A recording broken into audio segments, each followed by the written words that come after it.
तो प्रेम से बोलिए शंकर भगवान की जय। ए बौजी का ये नदी तको ठवाया डरिया ओए होए होए होए होए हम ते आगे देबो ए भौजी कहां जइबू तिया के ते आगे यहां कौची बोला है जी इलाहाबाद में हम आइली है और कहां आइली है अच्छा कोठवाया डरिया हम ते आगे देबो ए भौजी अच्छा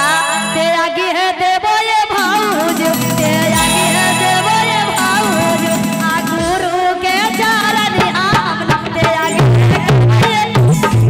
अरे गुरु के चरण आम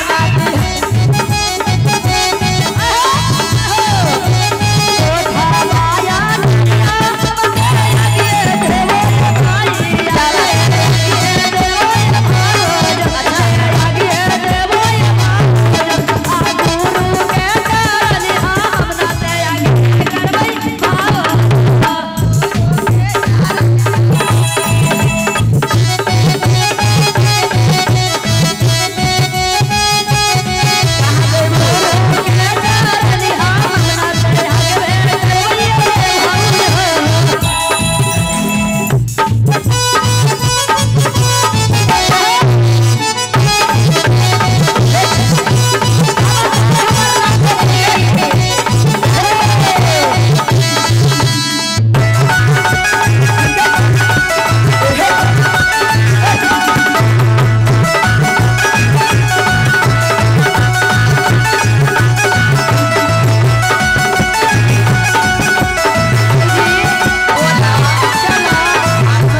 कैसे जरा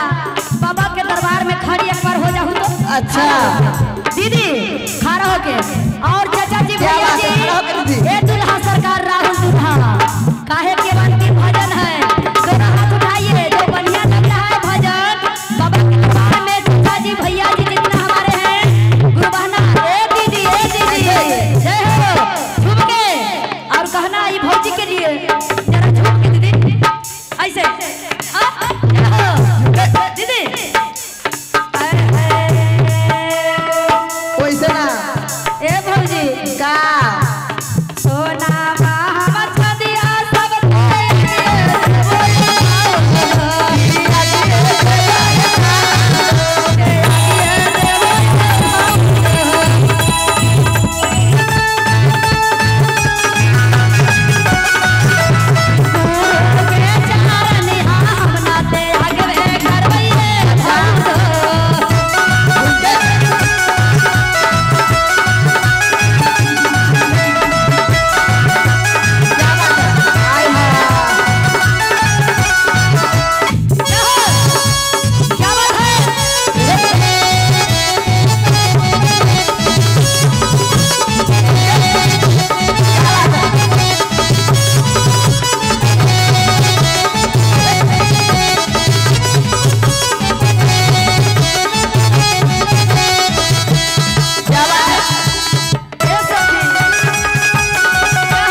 बुढ़ा का कैसे? मरे है